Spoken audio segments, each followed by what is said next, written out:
පල්ලේගම අර චූටි දැරියව දූෂණය කරපු චීවරධාරියා උසාවියට ගේන නියමිතයිලු. මේකේ මේ නිවුස් එකක් ගාලා තියෙනවා මරු නිවුස් එකක්.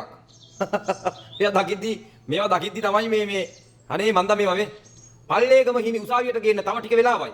අනුරාධපුර උසාවියේ ප්‍රබල හිමිවරු රැසක් වඩිති. මේක ගහන්න තිබුණේ කොහොමද දන්නවද? මේ නිවුස් එක. මේ ගහපු එකාට කියන්නේ. මේ টොප් නිවුස් LK කියලා ගහන්නේ මේ අර ගුයි රාජාගේ. ගුයි රාජාගේ තමයි මේ අපිට තියෙන තොරතුරු මේ මෙව්ව එක. මේක තමයි මේක ගහලා තියෙන්නේ.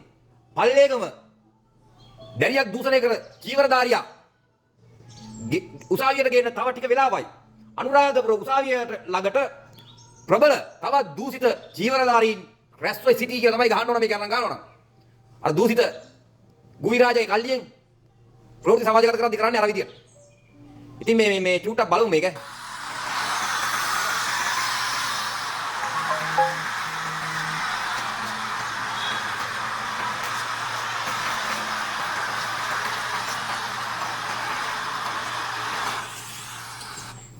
ඉතින් මේ වගේ දරුවෝ දූෂණය කරපු චීවරධාරීන් වෙනුවෙන් පෙනී ඉන්නවා කියන්නේම මේ වගේ තවත් චීවරධාරීන් උන් ගැන ඉතින් එතනින් යාට හිතා ගන්න පුළුවන් නේ. මොකද්ද සිද්ධිය කියලා. ඕක තමයි අපිට කියන්න තියෙන්නේ.